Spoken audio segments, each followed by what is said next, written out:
Good morning, Philippines, and welcome to week 45 as we get closer to the end of our construction here in Cebu. And we'll do a full tour here today and discuss some of the details a little bit more in depth. And also, I wanted to bring up the discussion on where you build in the Philippines and how a lot of expats may end up losing their shirts simply because they thought they knew what they knew what we were doing, but they didn't.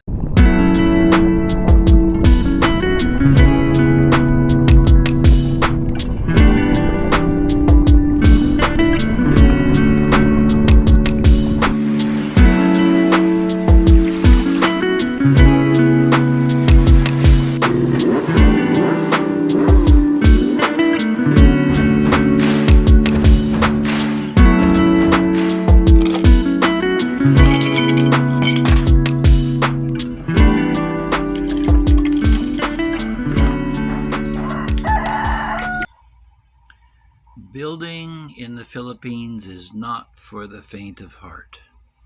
A lot of guys come here with one shoe in and one shoe out. But as we walk around and look at the changes for the week, at the end we'll do a wrap up on where the best opportunities are. So we started putting on a stone look on the face and the lighting on the side of the building, as you can see in the thumbnail. That's what it looks like in the daylight. The individual lights, I think they were 1,500 pesos each. So what's that? About 30 bucks a piece, something like that.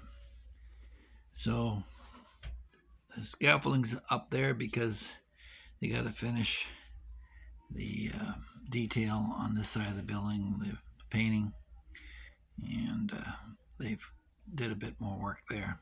Managed to be able to save that palm tree in the front of the building. And I'll just go into this detail. We've got the palm tree has been cut down in the front, and we're about to put the driveway in, which means the guys are going to have to clear that out of the way. All that mess back there, the walls coming down, so it'll open up some space in front of the building. We'll leave the existing pool pond in place. Maybe put some koi and a turtle in it. Got the lights on the outside for the show here, and the garage will be done next week. Gonna put some cabinets over the aquarium. The ceiling in the garage, Dexter wanted to put in 4 smaller lights in the corners, but I thought a large service light would be more useful to me. So we're sitting here on January 19th. We're stepping across the threshold. We talked about this door previously. I was quoted up to $65,000 for it. Bought the door for $15,000 and the frame for $6,000. And there's Glenn putting up the fluted wall in around the column. So that part is mostly done. We've got to finish off some details on the ceiling. But moving across here, you can see the dust settling on the panels because we're not finished. Air conditioning is in. The finished wall there for the TV area and the sunken living room is put in place for a large part. As luck would have it, the Filipina that I chose, her favorite color is gold, so you're going to see some trying to restrain her a little bit and keep it down to highlights, although those vertical detail columns there, those will all be painted gold for them. And the walls are largely plastered. It's getting close to completion. We have to grout this, of course, and put some lighting underneath it. And the bathroom, the proverbial bathroom that sits around and does nothing, we're going to walk right in there. We're putting some black tile around the base. It'll run around under the window as well, moving right across. So that's coming next. And lighting, of course, underneath the step. And looking back over the kitchen area, there's a view. It's in large part done. We just got a little hold back on some of the detail work that needs to be completed. But this is the bathroom. We're finally gonna get in there. That's the base plate. The washing machine will go in there. The vanity will go in there. The toilet will go in there. And then when we come across, we bought a shower pan and assembly there for the door that'll fit in the corner. We're going to step it out so we'll have a shelf to put the soap and whatever on the place. There's where the light switch will go, and that's the outlet for the washing machine, which will be tucked in here. Should squeeze in. They're smaller here in the Philippines, so although I suppose I could squeeze a full-size Western one in there. We'll see. And then on the top of this, we'll be putting another tile. I'll show you in a second here, as a band around it, around the bathroom. There's the insulation for the roof, which is going to go in the tower, and the fan is ready to go. So this is the tile that we're going to be putting in place for the shower and the band around in the bathroom, just so you know. Now, I'll just let this play, let you guys watch this while I talk about the construction here in the Philippines. The rule of real estate, number one rule of real estate, of course, is location, location, location. 9 out of every 10 millionaires make it in real estate, though. And everybody forgets about that for the glitter of the stock market or Bitcoin or gold or whatever else is out there. The fact of the matter is that you don't have to be a rocket scientist. If you have the patience and the timing and the position, you're going to win virtually every time in real estate. And sadly, a lot of these guys that come to the Philippines, they may have good paying jobs. Maybe they were in the military, or they had a professional job, even teachers. Teachers, I find, are the hardest ones to teach anything. They like to tell you how to do it, not listen how to do it themselves. They're hard to learn, but easy to teach. Sorry, but I never did get along with my teachers in school. Can you tell? Anyway, getting back to the point. They come here and they think that they're going to buy into their retirement by spending their nest egg in some retreat in some far-off province, and they'll be set for life. And that of the Filipina. Now, the Filipina may be fine with it. She may have come from that province and have decided that that's where she wants to settle. Filipino women Filipinos overall love to be with family. It's a family country. And so you build this place up on a hilltop somewhere, or far out in the boonies, and then you get the problem of access to a hospital. You got a cardiac position, or a diabetes situation. What do you do then? Not the brightest move to make, after all. And then you go to sell your property. There's one thing I noticed about Filipinos is they don't really like to buy secondhand stuff. They want it brand new and shiny. They don't want to be taking over your old digs. And a lot of things that you decided as a Westerner, they may not find that appealing. If you got a big house, they realize that to stay cool in it, it better be designed as such, otherwise you're going to have a problem with somebody wanting to spend that kind of expense to keep the house cool, or where it's located. There's literally dozens of things and components to make a decision on buying a piece of property, and your little 1,000 square meters, which may seem big to you and you're Filipina at the time, may not amount to much in terms of a return based upon your expense. So getting back to the point of location, you've got Cebu, and you've got Manila, and you've got Davao, and you've got Iloilo. And the fact of the matter is that real estate in Cebu, it's doubling in price every 5 years, whereas Manila takes 10 years to do that. And why is that? Because everything's made here in Cebu. Manila is a government town for the most part, and it's got its own set of risks involved in living there as well.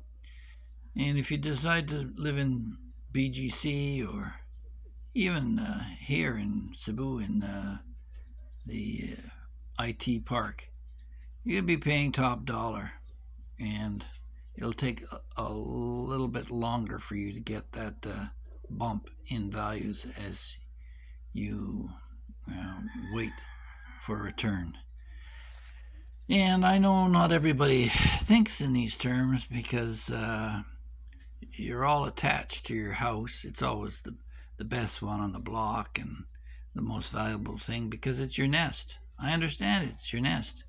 And as a real estate investor, you can't think that way. It's an investment that you're going to hopefully make a return on it. Now this one here in Cebu, we figure it'll be close to 20 million pesos when we're done. And that's about $500,000 if you look at it in terms of Canadian dollars. And did I spend that to build it? Not really. There should be a sizable profit margin. And if you've followed the other videos, you'll notice that we're on track to have a healthy return should we decide to sell it. So the other thing too is I notice in a lot of the construction videos of other expats, when they build something, the idea is to build it no matter how small, no matter how insignificant it is, to have that detail in it. Now I'm talking about swimming pools, and I built swimming pools for 4 years. And maybe if you haven't been following my channel up to this point, you don't are unaware that I was a property manager and contractor for close to 40 years. But it's a different environment here in the Philippines, and you have to be aware of that. They're going to pitch you to build a swimming pool, which basically will be a big bathtub, and it won't be built to North American standards. You won't have the double block contingency for the drains that you have in the West. There'll just be a single drain. It'll be a small swimming pool, and yeah, you can jump in and cool off, and that's it. But you're not going to go swimming in it or anything like that. So you can put that idea to rest. And then they'll want a little bit of sparkle here and there. And I find a lot of the construction here in the Philippines, it's so overdone in terms of design, and maybe I've gone a little bit too far the other way. I've told them to just paint everything basically white, of a blank surface.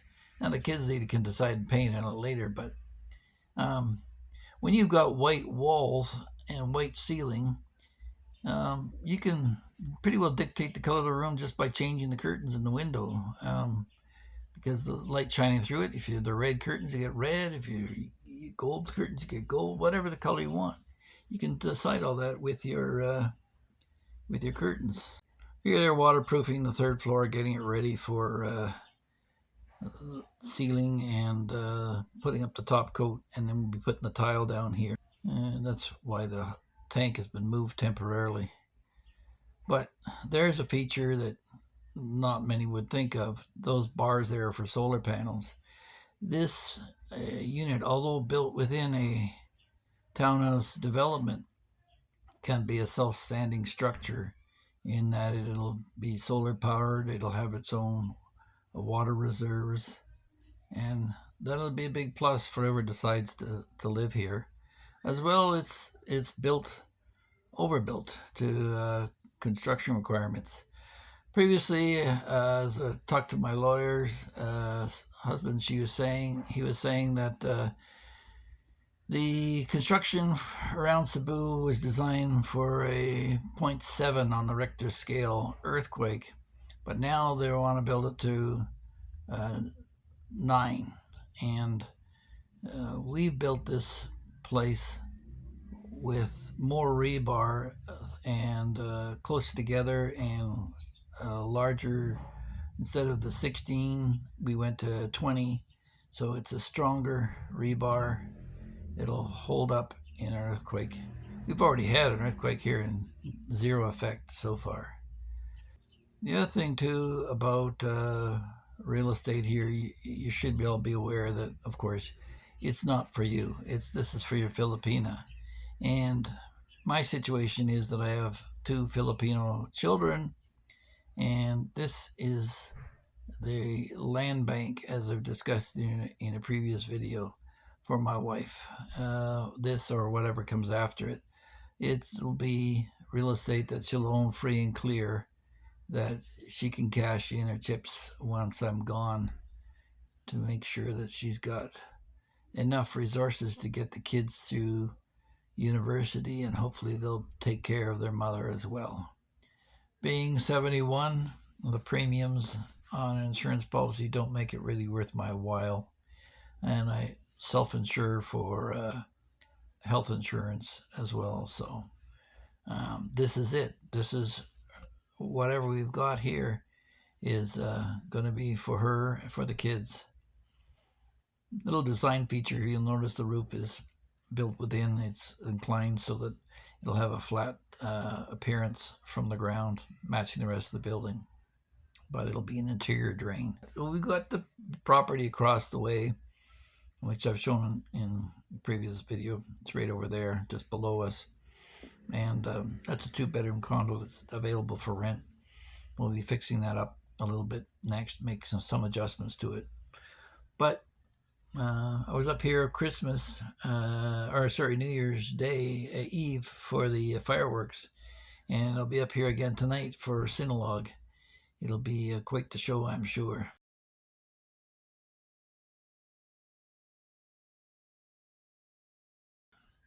And that's the peak of the building. I'll be putting my Starlink on top of there. Should have a clear access. And then we've got to the side of the skylight, the solar panels will be put in so that you can power all your system independently. And if you decide to build in the Philippines, just for budgetary purposes, this building is going to end up costing me about 6 million pesos, or about $150,000 Canadian, which is about 100,000 US. We're about 85,000 now. And here's another thing too. You see these glass blocks? This is a fail. The guys didn't know how to put in glass blocks, and nobody told me that they didn't. And just went ahead and tried a couple of times to get it right. Finally, I told them to just tear it out. Hi, guys. If I could just interject for a moment here and thank all the new subscribers who joined us, and ask you to consider subscribing if you haven't in the past. It costs you nothing, and try it out. See what the topics I cover, if it's of interest to you. So just to wrap things up here, this is, I guess what you would call in the dining industry fusion cuisine. It's a blend between the Western designs and the Philippine choices. And hopefully we'll bridge the marketplace and found a niche for both Western and Western thinking Filipinos. And they'll get an idea of some of the possibilities in the marketplace. Hopefully you've enjoyed this and will consider joining us if you haven't been a subscriber in the past, and we'll see you in the next one. And as always, please leave your comments in the comment section below. Any suggestions or comments are welcome.